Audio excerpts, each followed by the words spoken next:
But yeah. My name's Lynne. I'm 67. I live in Cape Town in South Africa. I'm a tour guide and I love showing off my city. It's just one of those fantastic things to be able to be out and about. And now that one is sober, you're seeing things for the first time yourself because you haven't got that kind of cloudiness in your head.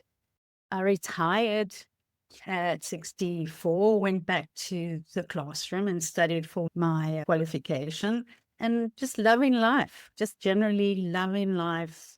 I couldn't be happier. Oh, that's lovely to hear, Lynne.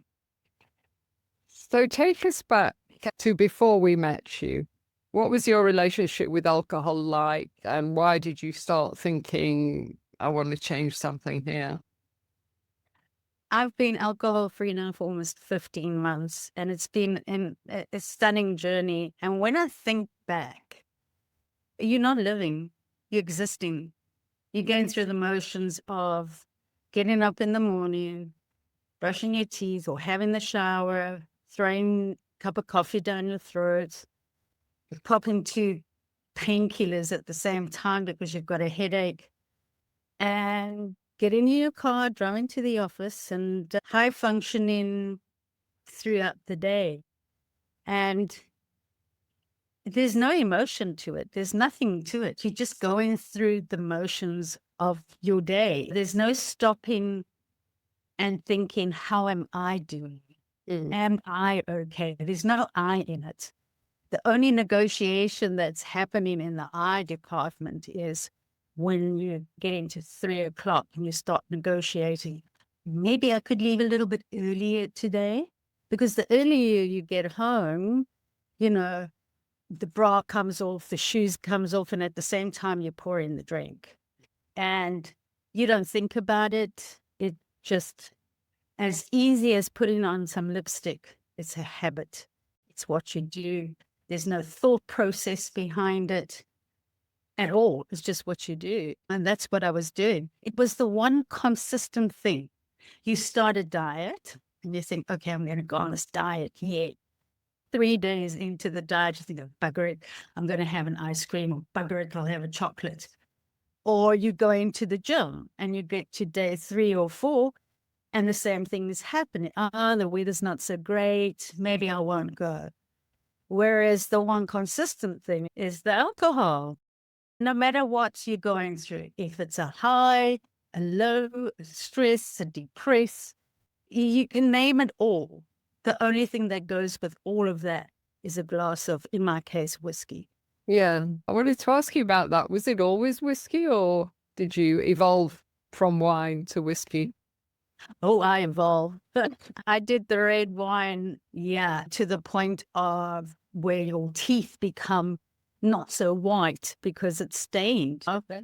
And of course, my teeth weren't stained from red wine. It was all the tea I was drinking. Cool. Because you find out how you can hide behind certain things.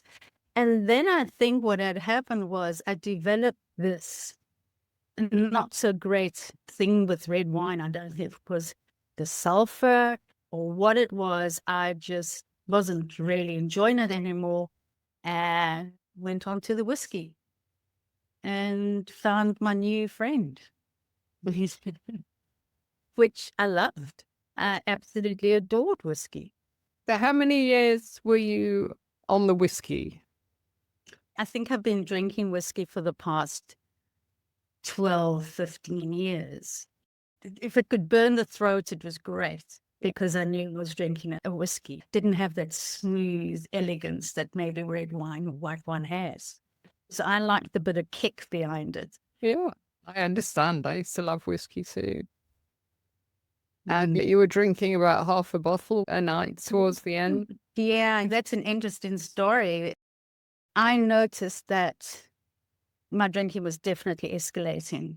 It was not just 2 glasses of whiskey a night. It was 3 or 4. And that didn't scare me. But then the water got less and less. There's no ice in it. And it would be a whiskey and a touch of water. I needed the buzz it was giving me. And the more diluted it was, I wasn't getting the buzz. So I was definitely drinking at least half a bottle a night. After I came home from work, it was that lovely hour between 5 and 6 when we get in. And like I say, shoes off, bra off, and the bottle's opening. Nothing sounded better in my life than that crack of opening a new bottle. That was a party. That was party time because there was plenty. That new bottle, it was always plentiful. Were you worried about it? I didn't really think about it. It was quite normal. It didn't bother me until it bothered me.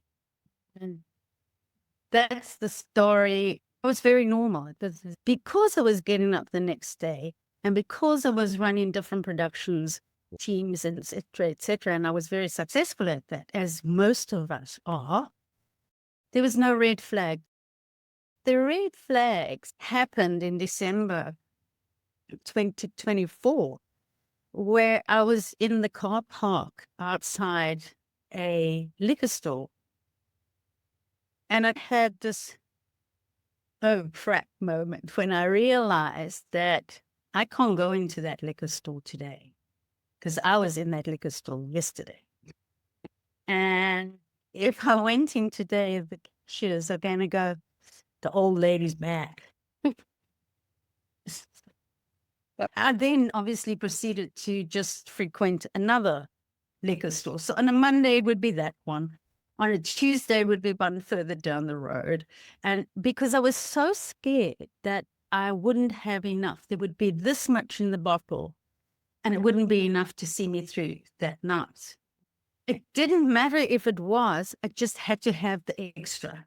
Yeah. I just had to have my stash, my little supply, and then it would be great. But it was a very interesting sort of red flag moment for me. It was a hell of an aha.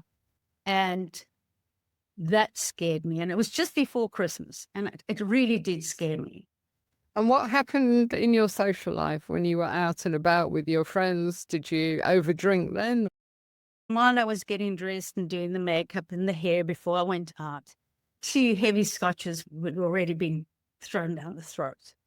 And I would go out and be very social and very fabulous. I would have 1 glass only while I was out and about because I didn't have a problem.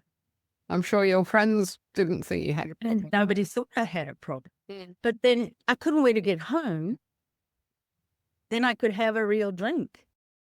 At that stage, never mind the shoes coming off of the bra, it was very much the pour the drink first. So my social life diminished.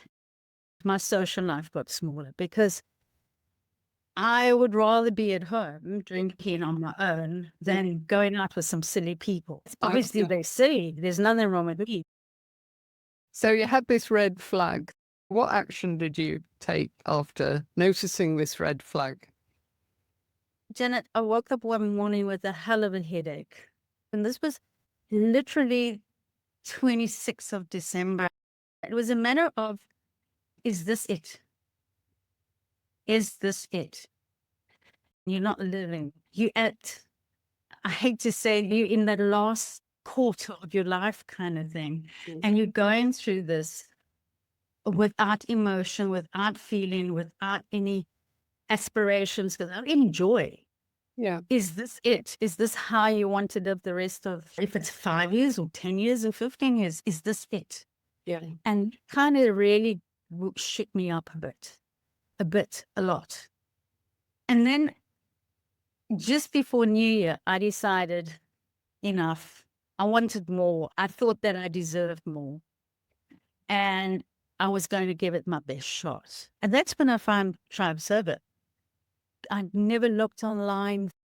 I've obviously heard of AA. I wanted something different. I didn't know what I was looking for.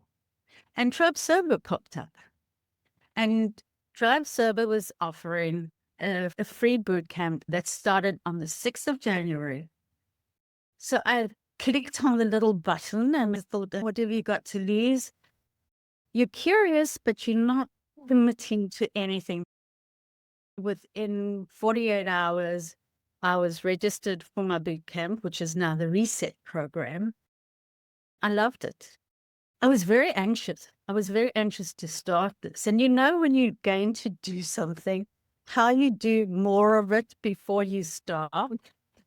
It's like you're going on diet and you're saying to yourself, I'm just going to have that chocolate. I'll just have another ice cream. Let's order a pizza. You think it's so stupid because you think that's going to help. It's not.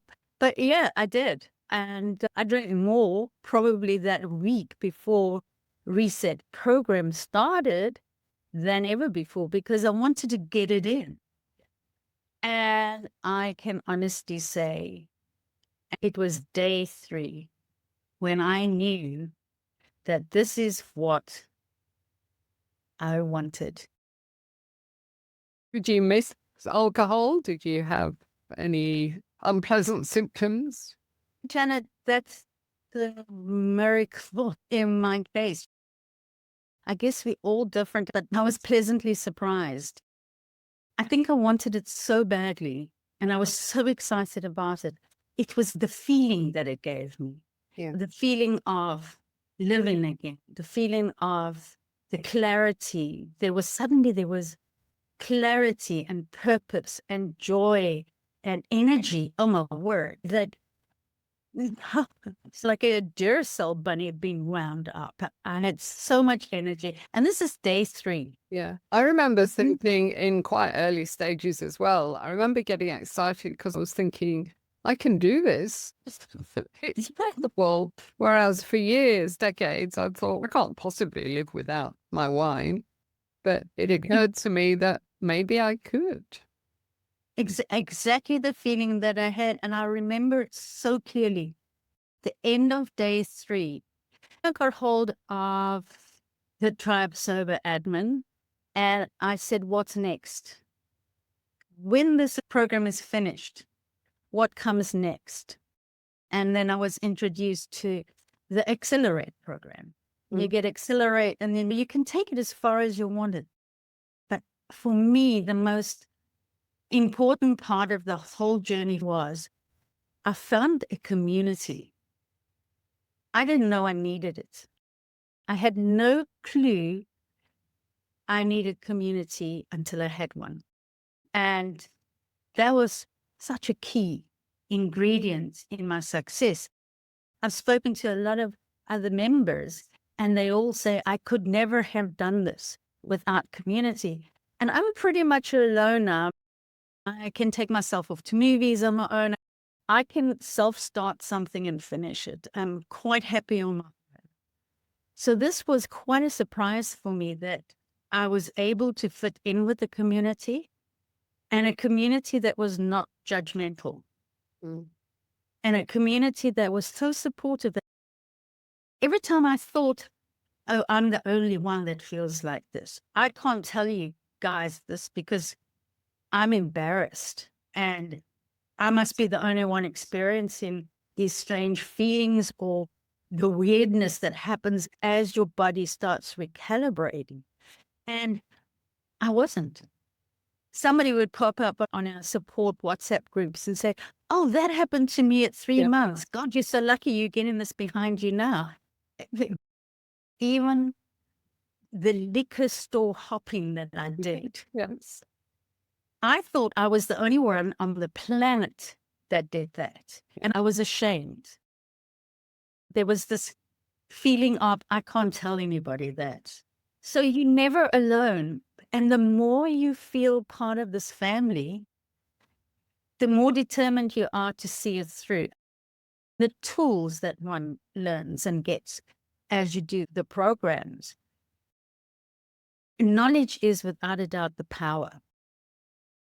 The minute you start listening to the effects that it has on the brain, the body, every single part of your body, the more you're thinking to yourself, I have spent 40 plus years putting poison down my throat happily in beautifully shaped glasses.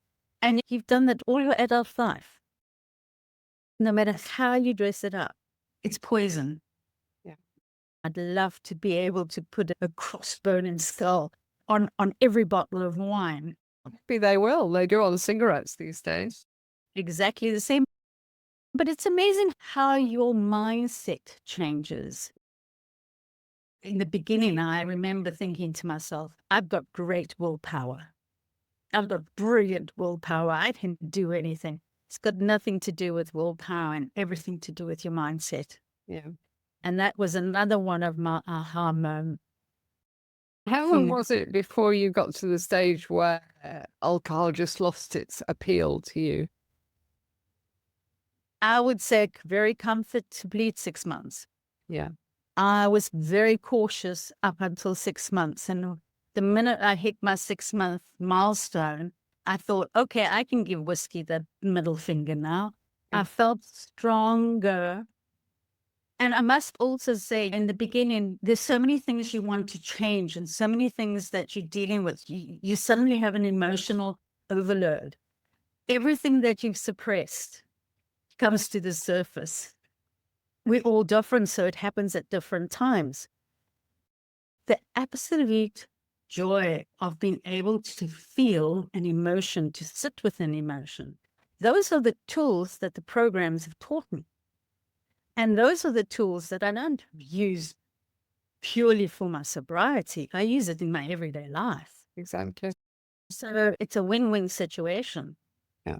And I think for me, that is better than any therapy that you can have, because you've got the tools, and that is thanks to the program that you've devised. If I asked you to just select your top benefits, which ones would you go for? Oh, clarity of mind. And the other big one, which has just hit me straight between the eyes, is my word. When I give you my word, when you're drinking, somebody will say, oh, you know what we must do? We must go to that concert next month. And you big mouth because you've thrown a couple back already. Of course, we got to go. And the next day you wake up and you're already making excuses not to go. Now it's a matter of, guys, I don't know if I'm going to be able to join you. Just give me some time to work it out. I only do it when I want to do it. For me, that is the biggest one. My word. And when I say I'm going to be there, I'm going to be there. Yeah. And I like that about this new me. Clarity of mind and word, just absolutely 100% behind what it is that I say I'm going to do. Your identity is shifting, isn't it? Yeah, it is shifting, and it's shifting to where you want it to be. Yeah.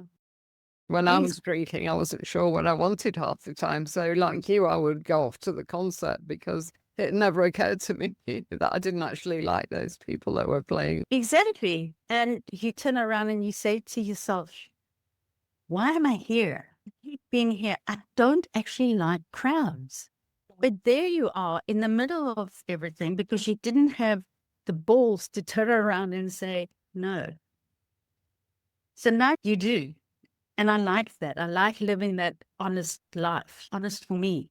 Yeah. Yeah. We begin to get the courage to set boundaries, don't we? And put ourselves first, which doesn't come naturally for most women.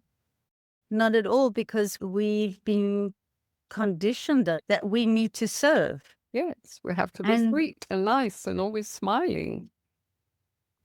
It's definitely okay to stop for a second and ask yourself, do I want this? Exactly. And if the answer is no, the answer is no. It's simple. You get the respect. You actually get respect from people. Yeah. They get surprised. What? She said no. But there's a respect that comes back to you. And there's self-respect as well. Oh, yes. Yeah. We get proud of ourselves when we do this because we are doing something amazing. So if someone's listening to this, Lynne, and they're thinking, those two are weird, aren't they? Babbling on about how wonderful sobriety is. What on earth are they talking about? And I know I drink too much, but what on earth can I do? How would you cajole them into thinking about making a change? If somebody's sitting there listening and somebody's already thinking, yeah, these two are crazy, there's already a thought process going on in your brain. Don't ignore it. That's your red flag. Yeah. Just sit back and think for a minute that if it didn't touch you, if it wasn't prevalent to you, if it wasn't important to you, it would just go past, but it has stopped with you. And if it stops with you, it's trying to tell you something. Just back yourself. Mm. Just for a little while, just back yourself. Be curious. Yeah. I would say, without a doubt, we have programs for people that's just started, people that's curious, people that don't really know what they want, but there's already that thought process that happened, or that gut feeling. And when we're drinking, we don't heed our gut at all. That's too scary. So what would I say to them? I would say to them, come and join us. Really come and join us. I love giving back because I'm in love with my sobriety. And if I could wave a wand for everybody that is wanting to give up, I would love to be able to do that. But there's work in progress that you have to do to give yourself the chance and the opportunity to get to the other side. But you can get to the other side without a doubt. Certainly can. So as one of our Tribe Sober ambassadors, and as somebody who is so passionate about her sobriety, you've offered to do a 3-day reset because Bootcamp inspired you so much. So you're wondering if a 3-day reset might have that effect on somebody else. So talk to us a little bit about what you're planning. Janet, first of all, thank you for giving me that opportunity. I love to give back because I had such success with it. I felt that my 3 days, my first 3 days, it's almost like I cracked the code of the habit in those 3 days.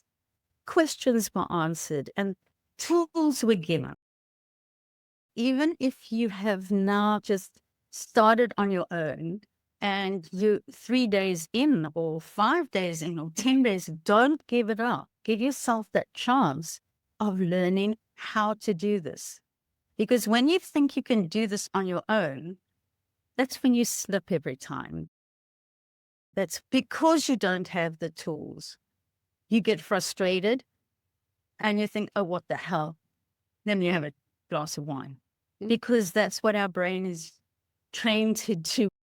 We've trained this brain of ours so well. That's our go-to. And our brain wants that. You're not strong enough. Just another time you didn't make it. So you start talking to yourself in that tone. And when you start talking to yourself in that tone, you get depressed. You start drinking more, which leads to bad eating habits because you couldn't be bothered to cook and look after yourself. And God forbid that anybody should mention going for a walk or to the gym, because that is just, oh no, with a headache, I can't do that. So it's a vicious circle that you're going around. You're the hamster on the wheel, and you've got to get off the wheel somehow. If you're going to run a 15 or 25 kilometer marathon, you don't get up on the Monday and say, I'm going to do this on Saturday. You have to get up and you have to train your body. You have to train your brain first for your body to follow that you need the training. So you're going to get up, and you're going to get up an hour earlier, and you're going to put your tackies on, your trainers on, and you're going to hit the road. You're going to hit the pavement, and you're going to train. And then come the marathon, you've trained your body, you've trained your mind, you've trained your muscles, and you're going to go. It's not overnight. It's the same thing with giving up alcohol. You need to look at alcohol, and you need a textbook of certain things to help you to get over that. Your training. And like I said earlier, that training, exact same training I use in my everyday life. Yeah. I don't argue anymore. You sit and you pause more. You think more. Your mind is clearer. So you are able to understand a situation and you respond to the situation. You don't react to it. And it's a massive difference. Oh, yeah. But there's so many tools that I still use 10 years down the road. I very often play the movie forward and I get comfortable with being uncomfortable if there's something going on that I'm not really keen on. Absolutely. And those are the little things in the 3 days. I would love to teach people. The tool belt is large, but I can give you my top 5. The 3-day reset program that I'm working on, I would love to introduce these little bits of absolute golden nuggets. Anybody says to me, but 3 days, what can I learn in 3 days? Honey, I can't even begin to tell you how much you can learn in 3 days. If you do the work and you come out of 3 days and you are going to want more. You want more because you can't believe you're feeling so good. Yeah. And that's why I suggested that we do this 3 days. And I'd love people to join it. So imagine they're all sitting there on day 1. How are you going to get them inspired? What would you start with? I would, without a doubt, tell my story. Yeah. There's no doubt about that, because I bought in December 2024, I bought 21 bottles of whiskey. 21 bottles of whiskey in a month. Crazy. It's a lot, a lot. But that's the honest truth. I went through my bank statement. You need to be honest with yourself if you want to get to the other side. So that's how I would start. I would start by finding out who they are, what's behind it, why are they sitting with me? Yeah. And when you tell me why you're sitting with me, that will give you the insight as to what you want to do, because you have to make that decision. So my introduction would be pretty much on those lines. Yeah. And then I will be able to share the right tools, because we have many tools. So yes, that's a great question. And yeah, that's how I would start it. I think so many people think it's perfectly simple to stop drinking. I just stopped drinking. But it's not. And once you have just a few tools, as you say, golden nuggets, at least people start to get a glimmer of hope. That's what we can give people in 3 days. We can change this problem they've got into an opportunity. Absolutely. Just sit down with yourself and honestly say, I want this. I want the clarity. I want the energy. I want the joy. I want the honesty. I want to be able to be present for my husband, kids, parents, work, myself.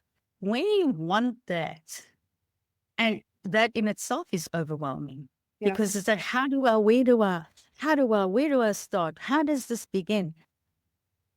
There's steps that you need to take to begin. Yeah. Like every beautiful story in our childhood starts once upon a time. Yeah. Once upon a time, I was sitting in my car in front of that liquor store thinking, Lynne, you can't go in there. That's how my story started. That was my once upon a time. And when I reflect back on that, I was my own hero by listening to my gut for the first time in 8 years. And when I said, it's over, it's done, I'm done. It's a beautiful way to honor yourself. Yeah. Yeah, that's what I would say to people. Just come along and be curious. Be sure that you'll be able to inspire them. And that's what people need. They need inspiration and they need a few tools, don't they? And they need to understand that there's so many of us like them around. I found that a huge relief when I met people and I thought, oh, wow, she's just like me. And we don't look like that dude in the park with the bottle in the brown bag. High-powered lawyers, accountants, beautiful people, and we all share one thing. And that is such a deep bond, isn't it, for all of us? Because although we're very different and we live in different parts of the world, we have such beautiful conversations because there's no barriers. We all understand each other. Exactly. So we fixed some dates, didn't we? 12th to the 14th of April. And I think that's Sunday, Monday, Tuesday, isn't it? Correct. Correct. People can drop in and drop out. Everything's recorded. We'd love you to be there live, but if you're not, that's fine. Just catch up every evening. And it'll be on a private Facebook group, so your friends won't be able to see that you're in this group if there's any anxiety about that.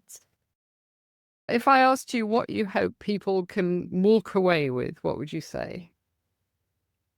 A sense of direction. Yeah. Not so lost. A 3-day intense kind of situation. When you walk away from it and you suddenly have a direction, and you suddenly see that direction in that path a little clearer than you did the day before, that's a gift. Yeah. That in itself for me is a gift. And that's exactly how I felt on day 3 of my Reset Bootcamp. I felt that I suddenly had a road that was going somewhere. Not this road that I was too scared to even look at because I didn't want to know where it was going. If there's one thing that I don't miss, Janet, is those 3:00 afternoon negotiations. Yeah. And that every night when you're getting into bed and you say, I'll stop on Monday. Why do we always stop or start something on a Monday? Because we know by the Wednesday, it's out the window. It has no power at all. And we know it. We set ourselves up for the failure, even by attempting it, because we don't have the tools. We don't have the know-how, and we don't have a community that is like-minded to support us. And those 3 things are vital in making it a success.